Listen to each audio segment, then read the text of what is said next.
시간에는 온라인 예배와 현장 예배 사이라는 제목으로 여러분과 은혜를 나누도록 하겠습니다. 여러분, 코로나19로 우리 일상이 완전히 참 많이 달라졌습니다. 일단 사람들이 많이 모이는 것은 자연스럽게 피하게 되고, 어디를 가든지 마스크를 챙기게 되고, 손은 자주 씻게 되고, 손 세정제와 열을 체크합니다. 습관이 되어버렸습니다. 새로운 용어들도 생겨났습니다. 그 대표적인 것이 바로 뉴 노멀, 새로운 시대라는 것이죠. 많은 전문가들이 코로나 이전과 코로나 이후는 완전히 달라질 것이다 라고 예측합니다. 빨리 새로운 시대에 적응하지 않으면 안 된다고 이야기하는 것이죠. 여러분, 뉴 노멀 시대의 대표적인 키워드가 무엇입니까? 언택트입니다. 언택트는 접촉하지 않는 뜻으로 우리 쉬운 말로 비대면, 보지 않고 일을 처리하고 만나지 않고 일을 처리하는 것을 말하는 것이죠. 언택트의 대표적인 것이 무엇일까요, 여러분? 바로 무인 자동 주문기입니다. 요즘 유명 프랜차이즈 햄버거 집에 가보면 옛날에는 종업원들이 일일이 고객들의 주문을 받았는데 이제는 기계가 딱 고객을 맞이합니다. 몇 분 손가락으로 몇 개 터치 딱 하면 우리가 주문한 것이 주방으로 딱 연결되어 있습니다. 이전에는 은행에 직접 가서 그 창고에서 처리되어야 되는 업무도 요새는 비대면으로 할 수 있습니다. 제가 몇 주 전에 은행을 꼭 방문해야 되는 그 업무 처리가 있었는데 혹시나 싶어서 고객센터에 전화했더만은 그 고객센터에서 앱을 깔아라고 이야기를 하고 영상 촬영으로 영상으로 제 신분증과 제 얼굴을 보여주니까 그 일을 처리해 주었어요. 이제는 은행 가지 않고 얼마든지 스마트폰의 카메라를 가지고 일을 처리하게 된 것입니다. 여러분, 교회 안에도 새로운 용어가 생겨났죠. 무엇입니까? 온라인 예배, 현장 예배입니다. 우리는 온라인 예배라는 것을 한 번도 사용해 본 적이 없습니다. 현장 예배 당연히 모여서 예배 드리는 것이라고 생각했죠. 하지만 코로나 때문에 모여서 예배를 드리지 못하게 되자 차선책으로 온라인이라는 방법을 통하여서 예배를 드리게 되었습니다. 그러면서 자연스럽게 현장 예배라는 것도 용어가 생겨나게 된 것이죠. 코로나19로 인해서 한국 교회뿐만 아니라 온 세계 교회들이 한 번도 경험해보지 못했던 온라인으로 예배를 드렸고 또 드리고 있는 곳도 있습니다. 그렇다면 여러분, 과연 온라인 예배와 현장 예배 사이에서 우리는 어떤 신앙의 태도를 취해야 될 것일까요? 이전에는 영상을 보면서 예배를 드린다고 생각해 보지 않았는데 과연 어떤 마음을 가져야 되는 것일까요? 얼마든지 교회에 모여서 예배 드릴 수 있음에도 여전히 온라인으로 예배 드리는 건 괜찮은 것일까요? 아니, 이 현장에 모여서 예배 드리지만 영과 진리로 하나님께 집중하지 않고 딴 생각으로 하고 있다가 그냥 돌아가는 것은 괜찮은 것일까요? 몸만 이 자리에 앉아 있으면 괜찮은 것일까요? 과연 하나님 받으시는 참된 예배가 무엇일까요? 저는 오늘 예수님과 이 사마리아 여인과의 대화를 통하여서 첫째는 죄가 우리를 얼마나 피폐하게 만드는지 살펴보고, 이어서 참된 예배, 하나님 받으시는 참된 예배가 무엇인지 한번 살펴보면서 은혜를 나누도록 하겠습니다. 첫 번째로 사마리아 여인을 통해서 죄가 얼마나 우리를 비참하게 만드는지 살펴보겠습니다. 여러분, 제가 가져온 폐해 중에 하나가 바로 영적 목마름입니다. 죄는 마셔도 해결되지 않는 이 목마름처럼 심한 영적 갈증을 남깁니다. 여러분, 요즘처럼 더운 날씨에 목이 마르면 시원한 냉수 한 잔 마시면 시원하지 않습니까? 이게 목에 이 더운 기가 싹 사라지는 것이죠. 하지만 덥다고 시원한 콜라나 음료수를 마시면 마실 때는 괜찮지만 조금만 시간이 지나면 더 갈증이 납니다. 조난당한 사람이 아무리 목이 마르다 하더라도 여러분, 참 바닷물을 마시면, 짠 바닷물을 마시면 안 되지 않습니까? 죄가 바로 이와 같습니다. 죄는 우리를 더욱더 갈등나게 만들고 해결을 하지 못하게 만듭니다. 처음 죄를 짓는 순간에는 짜릿하고 쾌감이 있지만 얼마 있지 않으면 죄책감과 허무감으로 힘들게 만들고 어렵게 만드는 것이죠. 영적 갈증에 빠지게 만듭니다. 오늘 본문의 사마리아 여인도 동일하죠. 어떤 사인이 있는지 정확하게 알 수 없지만 5명의 남편이라 말하기는 표현이 좀 그렇지만 5명의 남자들과 함께 살았던 여인입니다. 여러분, 그렇다면 현재 살고 있는 남자와도 행복할까요? 왜 이 여인이 이렇게 많은 남자를 만났는지 알 수 못하지만은 그런 한 가지, 이런 남자들을 많이 만났음에도 불구하고 여전히 채워지지 않는 영적 갈증이 있었다는 것입니다.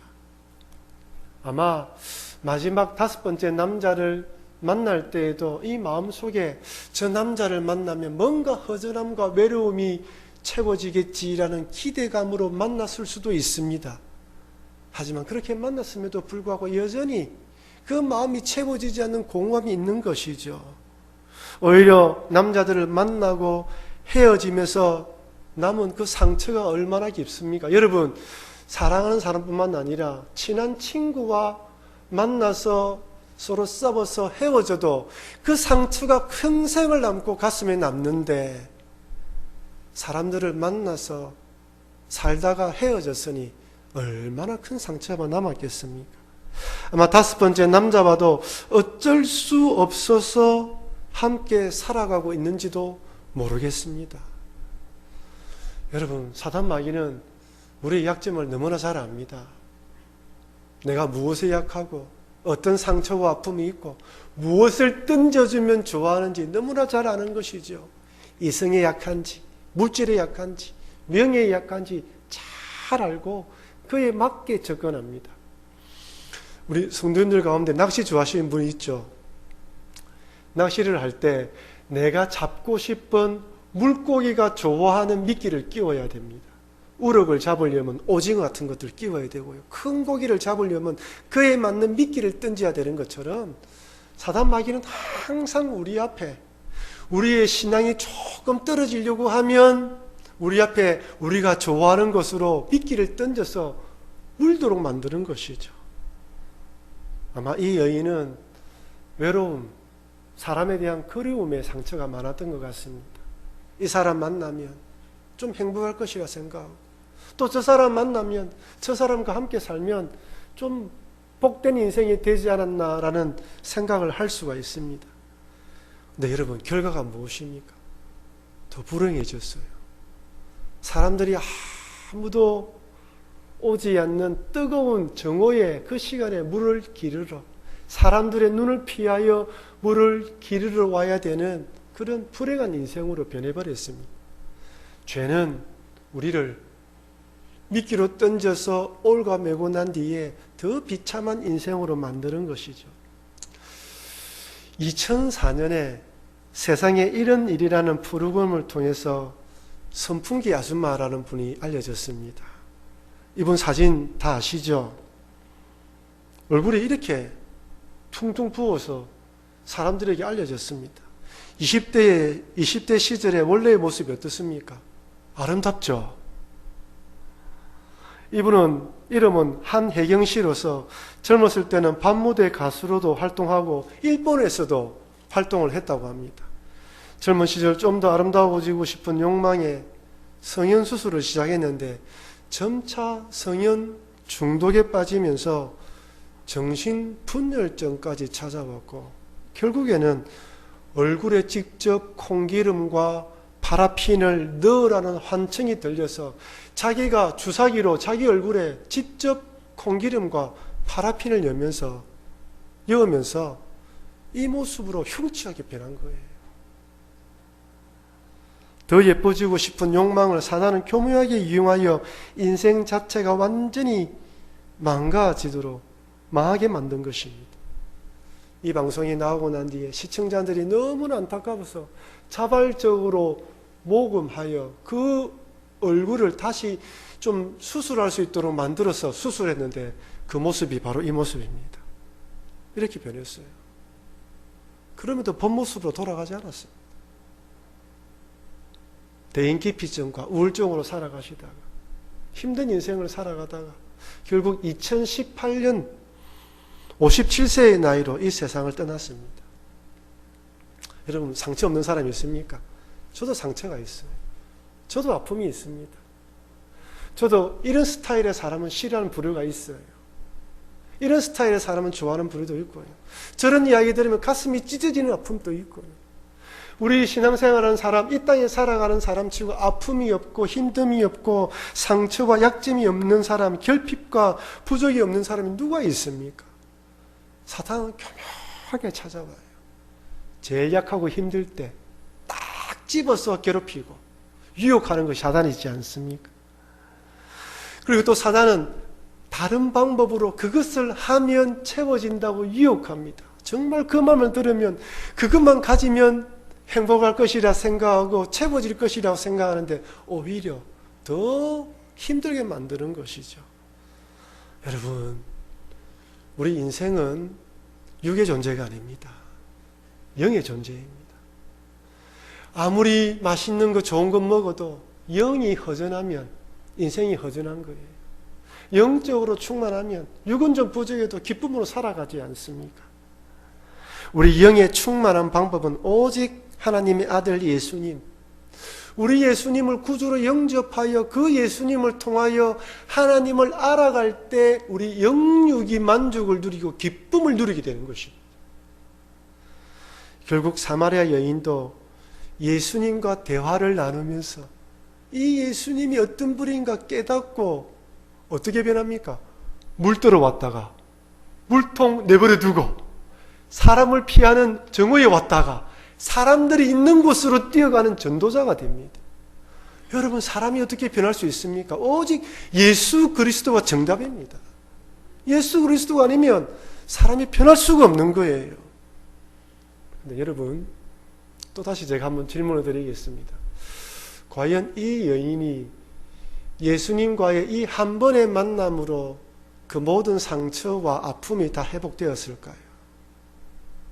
여러분, 예수님 처음 믿었을 때, 예수님을 딱 인격적으로 만났을 때 어떤 마음이 듭니까? 내 마음의 기쁨, 즐거움. 처음에 예수님 만나면 수많은 은혜, 하나님 말씀이 귀에 들려오면서 말씀을 읽을 때마다, 기도할 때마다 눈물이 나오고 얼마나 벅찬 감격이 품어나오는지 몰라요. 근데 여러분, 그 한 번의 만남으로 내 모든 상처와 아픔이 다 해결되던가요? 과연 이 여인은 이때 예수님 한 번 만나고 난 뒤에 그 모든 상처가 회복되었을까요? 우리 경험상 아니라고 생각합니다. 계속해서 예수님을 구주로 믿고 말씀 안에서 교제를 나누며 성령 안에서 기도해 나가면서 조금씩 우리의 상처들이 회복되는 것입니다. 여러분, 우리는 늘 갈망합니다. 왜 내가 처음 예수님 만날 때만큼 뜨겁지 않으며 성경에서 말할 때는 마음에 생수의 강이 흘러나온다 하는데 내 삶을 돌아보면 오랫동안 신앙생활을 했음에도 불구하고 때로는 밋밋하고 처음 예수님 믿었을 때의 그 뜨거움이 계속해서 생성되지 않는 것 같을 때도 있고 좀 뭔가 부족한 늘 때가 많지 않습니까? 여러분, 왜 그렇습니까? 성령의 은혜가 부족해서 그렇습니까? 그 이유 중에 하나가 무엇이냐면 우리 마음속에 있는 이런 상처와 아픔의 쓴뿌리들이 은혜의 통로를 막고 있기 때문입니다. 예수님을 구주로 영접하면서 하나님과의 관계는 회복되어졌는데 그 관계를 통하여 끊임없이 상처와 아픔들 회복되어져 가야 되는데 그런 회복의 손길은 하지 않고 중단해버리고 계속해서 사회생활하고 직장생활하면서 상처가 쌓여져 가면서 영적인 기쁨의 통로가 점점 막혀져 가기 때문이죠. 그래서 신앙생활이란 주님과의 교제를 통해 아픔과 상처가 회복되어지는 것입니다. 여러분, 기도를 시간을 늘려야 돼요. 다 바쁘시고 우리가 바쁜 가운데 살아가지만 여러분들 우리 청년 때나 젊었을 때 기도 시간을 얼마나 많이 했습니까? 저만 하더라도 청년 때 정말 관한 기도원 가서 기도도 많이 하고 또 모여서 같이 철야 기도도 하지 않습니까? 그때는 기도 30분, 40분 넘어갑니다. 그냥 내 필요에 따라서 내 요구하는 기도가 아니라 정말 하나님 앞에서 믿음대로 살고 싶고 주 안에서 영적이 주는 기쁨을 누리고 싶어서 매달리고 기도하지 않았습니까? 동일합니다.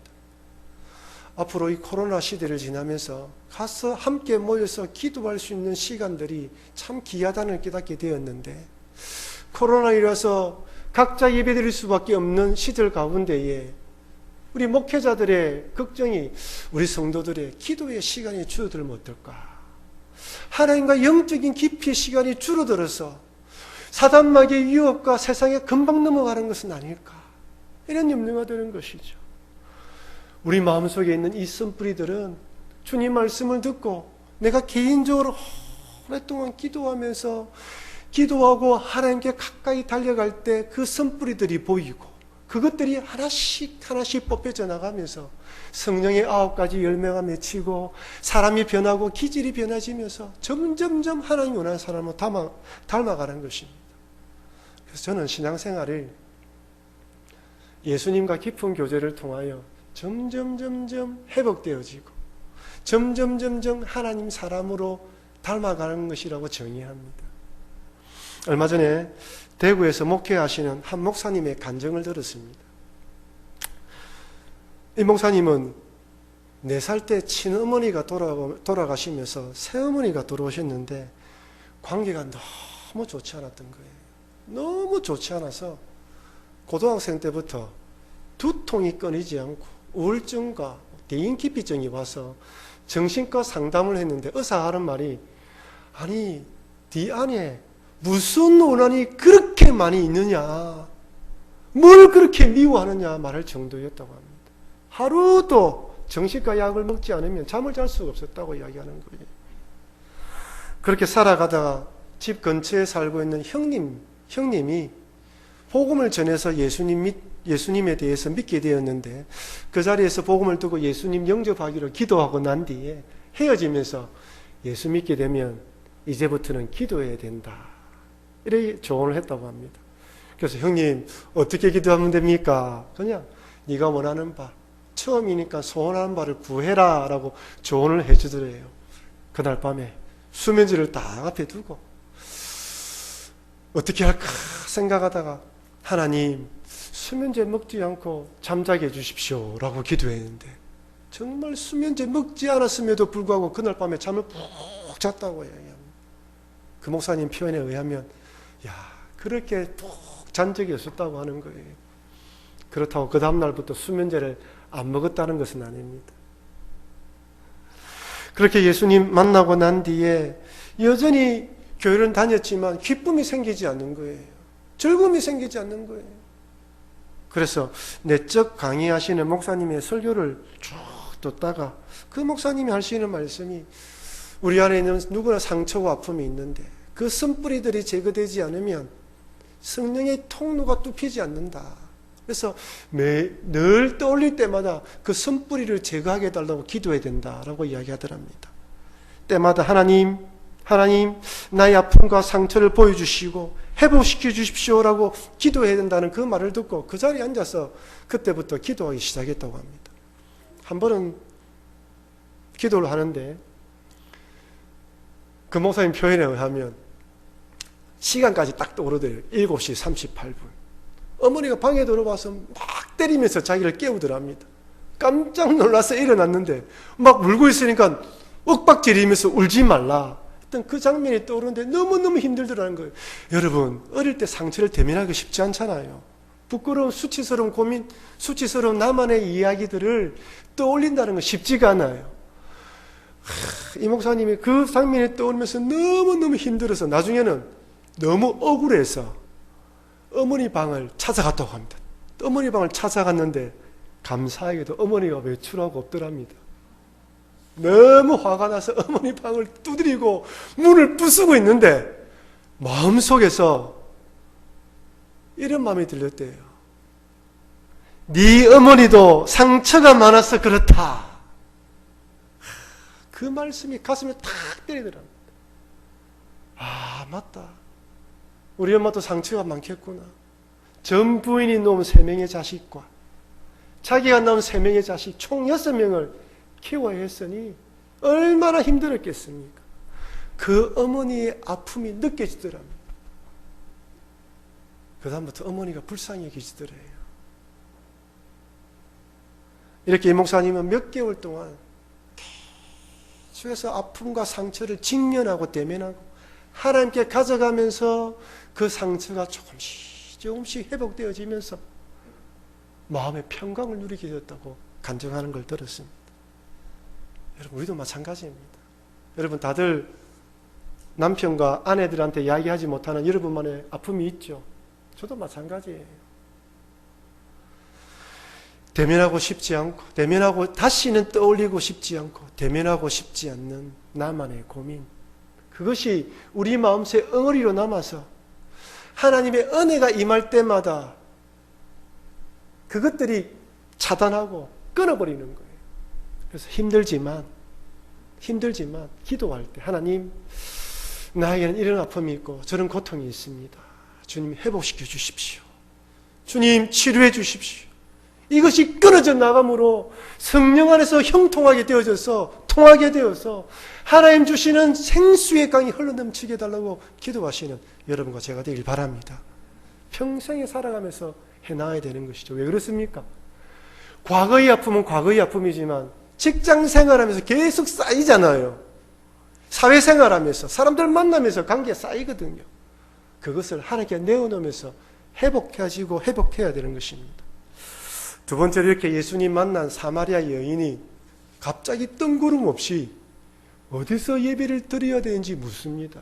저는 이 부분을 묵상하면서 이 여인이 신앙이 있어서 그런 건지, 아니면 좀 다른 질문, 좀 대화의 전환을 위해서 방향을 바꾼지 모르겠습니다. 요한복음 4장 20절에 이렇게 질문합니다. 우리 같이 한번 읽어보겠습니다. 우리 조상들은 이 산에서 예배하였는데 당신들의 말은 예배할 곳이 예루살렘에 있다 하더이다. 여러분, 여기서 이 산은 어느 산을 말할까요? 거리심 산을 말합니다. 즉, 사마리아 사람들은 거리심 산에서 예배드렸는데 당신의 말은 예배할 곳이 예루살렘이 있다. 즉, 유대인들은, 남유다에 있는 사람들은 예루살렘이라 이야기하는데 거리심 산과 예루살렘 이 성전 둘 중에서 과연 어디에서 예배드려야 하냐는 것이죠. 여러분, 이 부분은 아시는 분도 아시겠지만 이스라엘이 남유다와 북이스라엘로 갈라지면서 북이스라엘은 아수르에 망했고 아수르는 이주정책을 피웠습니다. 이 나라에 살고 있는 사람들을 포로로 잡아서 다른 나라로 보내고 저 나라에 있는 사람들을 이쪽으로 보낸 것이죠. 무슨 정책입니까? 혼혈 정책이에요. 피가 섞이게 만드는 거예요. 그러니까 사마리아 땅에 살고 있는 사람들은 유대인이지만 유대인의 정체성을 잃어버린 것이죠. 반면에 남유다는 바벨론 포로로 잡혀가서 자기들 안에 공동체를 형성하고 살았기 때문에 유대인으로 정체성을 가지고 있었습니다. 이들이 바벨론 포로로 돌아와서 예루살렘에 돌아와서 스룹바벨 중심으로 예루살렘 성전을 건축할 때 유대인들이 예루살렘 성전을 건축한다는 이야기를 듣고 사마리아 사람들도 우리도 좀 그 성전에 건축할 수 있도록 함께 동참할 수 있도록 해달라고 이야기를 할 때 이 포로에 돌아온 유대인들이 딱 거절합니다. 왜 그렇습니까? 피가 섞여서 같은 유대인으로 생각하지 않았던 것이죠. 그래서 사마리아에 살고 있던 사람들은 거리심 산에 성전을 건축해서 자기들만의 예배를 드립니다.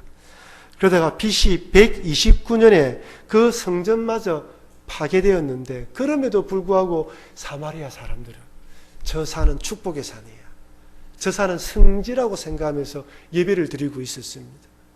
이 여인은 지금까지 우리 사마리아 사람들은 이 산에서 예배를 드리는데 예루살렘에서 예배를 드려야 됩니까? 라고 물은 것이죠.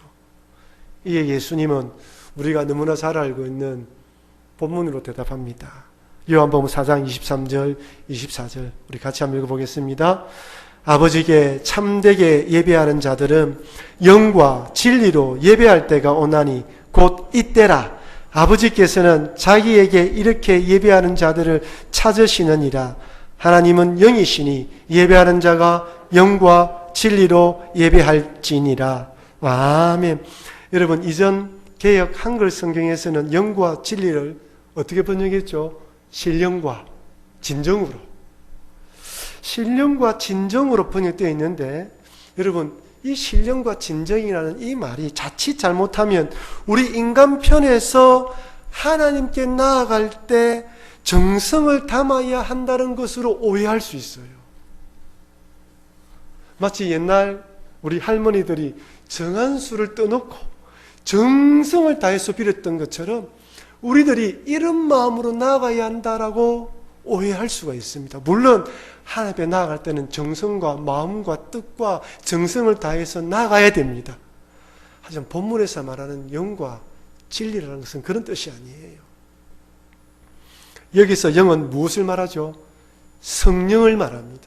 즉 성령에 충만한 상대, 성령에 사로잡혀 있는 상대, 성령으로 새롭게 피조된 존재로서 하나님 앞에 영과 영으로 서는 걸 말하는 거예요.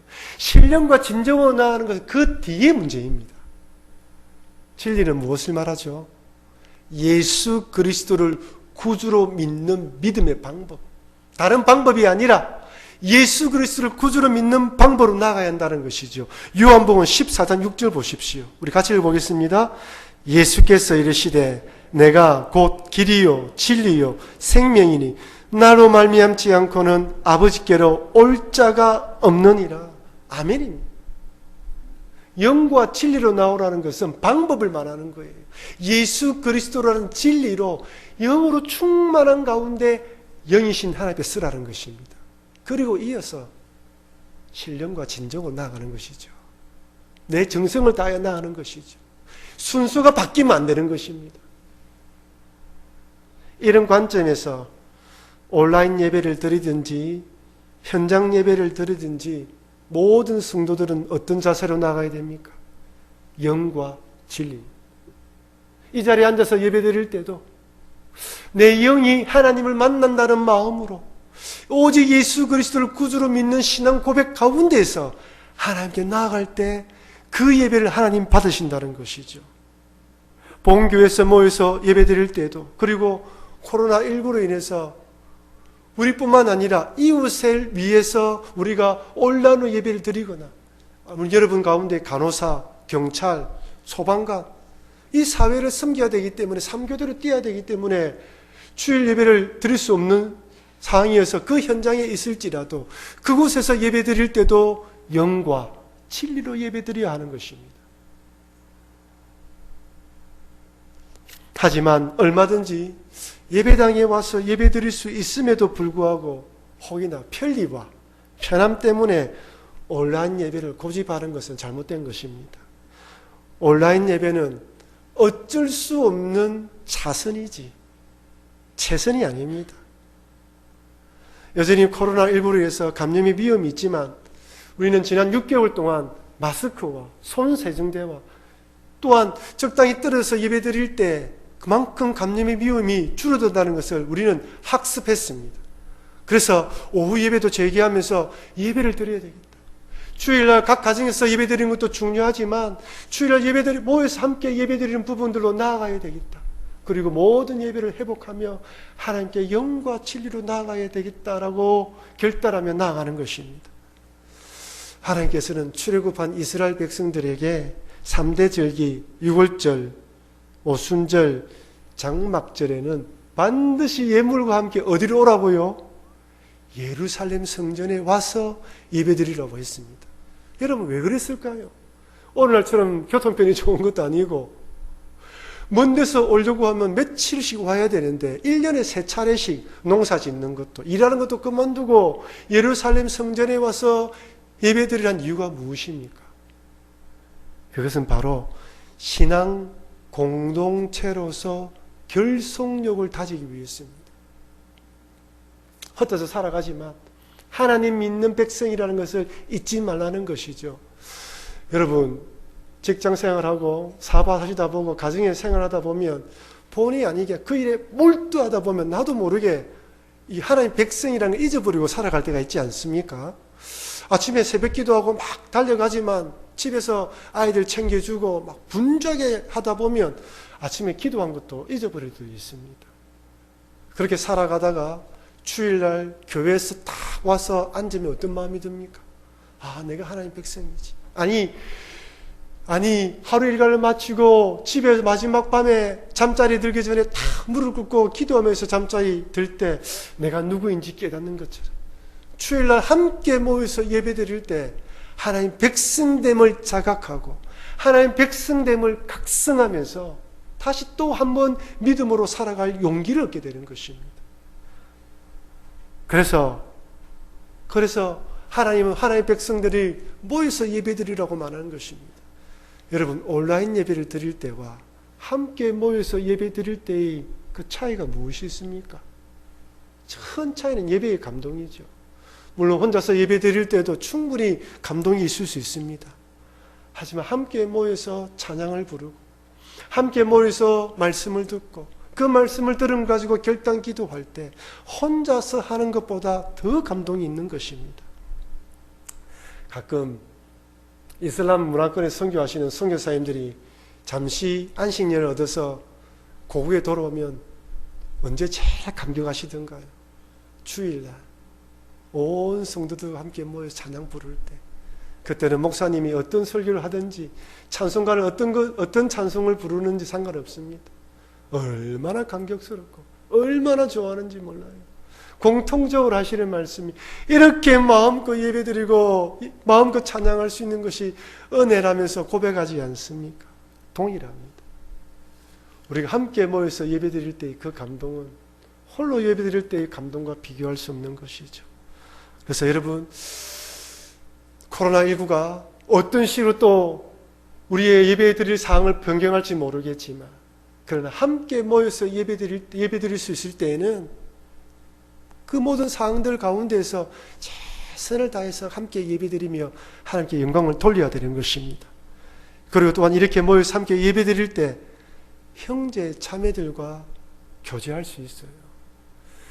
예수 믿지 않는 세상 친구들, 세상 사람들과 만나는 것에 대해서는 우리가 그냥 교제를 하는 거지만, 우리가 만나는 것은 서로 힘을 얻을 수가 있습니다. 세상 살아가다 보면 여러분, 나만 이렇게 살아가는 것 같고 나 혼자 믿음 생활을 하는 것 같아 보이는데, 교회 와서 또 형제 지체들을 만나면 같은 믿음으로 살아가는 자, 예수를 구주로 믿는 자들이 곳곳에서 있다는 걸 통하여 힘을 얻지 않습니까? 때로는 서로 교제 나누면서 지난 주간에 이런 어려움이 있었는데 믿음으로 이겨나갔다는 이야기를 들으면 나만 어려움을 당하는 것이 아니라 저 사람도 어려움을 당하구나, 함께 기도해야지 하면서 손을 잡아주는 것이 믿음의 교제입니다. 그래서 하나님께서는 우리 모든 성도들에게 모여서 예배드리고 함께 하라고 말씀하시는 것입니다.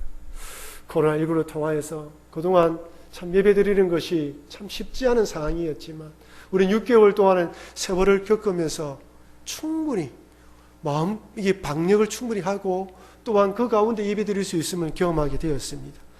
그래서 우리 교회는 오늘부터 오후 예배를 정상화하면서 모든 예배를 회복합니다. 지난 6개월 동안에 코로나19 전염병으로 어떻게 대처할지 몰라 우왕좌왕하기도 하고, 또한 앞으로 어떻게 참 믿음 생활하며 우리 교회가 나아가야 할지 여전히 지혜를 구해야 되는 시점에 있지만, 그러나 마스크와 손소독제 등을 통하여 충분히 감염 예방할 수 있다는 것을 학습했습니다. 그래 이제부터는 함께 모여서 하나님을 예배하며 나라와 민족을 위해 기도하는 일에 여러분 동참해 주시기를 바랍니다. 그러나 어쩔 수 없어서 몸이 아프거나 열이 나거나 이럴 때는 여러분 혼자서 예배드리시고, 또한 여러 사항들을 위해서 어쩔 수 없어 혼자 예배드릴 때라도 영과 진리로 우리 하나님이 기뻐하시는 참된 예배로 나아가시는 여러분과 제가 되길 바랍니다. 아울러 사마리아 여인이 예수님을 만남으로 숨어 지내는 인생에서 복음을 전하는 전도자가 되었던 것처럼 우리 모두 다 상처와 아픔이 있는데 그것을 우리 하나님께 내어놓으면서, 하나님, 제가 회복되어야 할 상처와 아픔, 선뿌리가 무엇입니까? 보여주십시오라고 기도하면서 조금씩 조금씩 회복되어져서 참되게 주님으로 기쁨을 누리시는 여러분과 제가 되길 주의 이름으로 축원합니다.